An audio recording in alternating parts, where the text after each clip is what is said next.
ಮನೆಗೆ ಬರಕ್ಕೆ ಹೇಳಿದೆ, ಯಾಕೆ? ಹೇಳ್ತೀನಿರಪ್ಪ.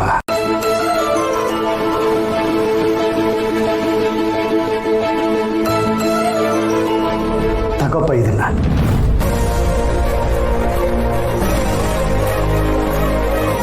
ಇದೇನು ಕಾಲುಂಗ್ರ ಇದ್ದಂಗಿದೆ?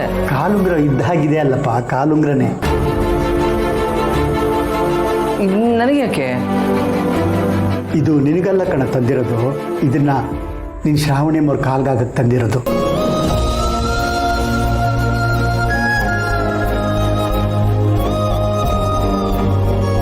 ಮಾವ, ಇದನ್ನ ನೀವು ನನಗೋಸ್ಕರ ತಂದ್ರ? ಥ್ಯಾಂಕ್ ಯು ಮಾವ. ಇದೆಲ್ಲ ಯಾಕಪ್ಪ ಈಗ? ಯಾಕೆ ಅಂದ್ರೆ ಏನೋ ಅರ್ಥ. ಮದುವೆ ಆದ್ಮೇಲೆ ಹೆಣ್ಮಕ್ಳು ಕುತ್ತಿಗೆಯಲ್ಲಿ ತಾಳಿ ಹೇಗಿರ್ಬೇಕು ಹಾಗೆ ಕಾಲುಂಗ್ರ ಕಾಲಲ್ಲಿ ಇರ್ಬೇಕು ಕಣೋ.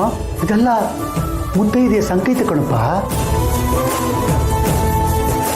ತಾಳಿ, ಕಾಲುಂಗ್ರ, ಹಣೆಯಲ್ಲಿ ಕುಂಕುಮ, ತಲೆಯಲ್ಲಿ ಹೂವು, ಕೈಯಲ್ಲಿ ಬಳೆ, ಈ 5 ಮುತ್ತುಗಳಿದ್ರೇನೆ ಮುತ್ತೈದೆಯ ಅಂತ ಅನ್ಸ್ಕೊಳ್ಳೋದು ಕಣೋ.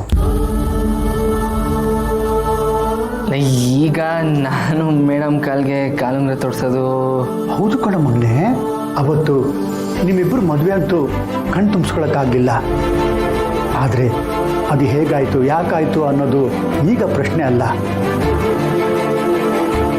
ಆದರೆ ಅವತ್ತು ನೀನು ಶ್ರಾವಣಿ ಅಮ್ಮವ್ರಿಗೆ ಕಾಲುಂಗ್ರ ತೊಡ್ಸೋಕ್ಕಾಗಲಿಲ್ಲ ಕಣೋ. ಅದಕ್ಕೆ ಅಂತಲೇ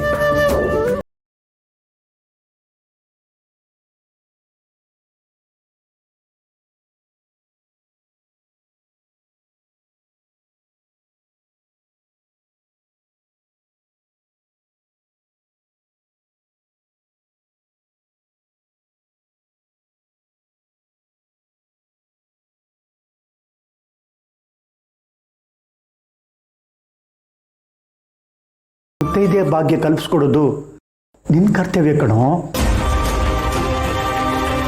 ಅಲ್ಲಪ್ಪ, ಈಗ ಇದ್ದಕ್ಕಿದ್ದಂಗೆ ಕಾಲುಂಗ್ರ ತಂದು ಮೇಡಮ್ ಕಾಲ್ಗೆ ಹಾಕು ಅಂದ್ರೆ ಹೆಂಗೆ ಹೇಳು? ಅಲ್ಲ, ನಿನ್ನ ಮದುವೆನೂ ಇದ್ದಕ್ಕಿದ್ದಂಗೆ ಆಗಿದೆಯಲ್ಲಪ್ಪ. ಈ ಕಾಲುಂಗ್ರ ಹಾಕೋದ್ರಲ್ಲಿ ಯಾವ ತಪ್ಪು ಇಲ್ಲ ನೋಡೋ. ನಿನ್ನ ಕಾಲುಂಗ್ರ ಹಾಕ್ತೀಯೋ ಇಲ್ವೋ? ಇಲ್ಲ ನಾನು ಕೋಪ ಮಾಡ್ಕೊಂಡು ಮನೆ ಬಿಟ್ಟು ಹೋಗ್ಬಿಡ. ಎಲ್ಲ ಬ್ಲ್ಯಾಕ್ ಮೇಲ್ ಮಾಡೋರು ಆಗೋದು ನನಗಿಲ್ಲಿ. ಎಲ್ಲ ಬ್ಲ್ಯಾಕ್ ಮೇಲು ಇನ್ನೇನು?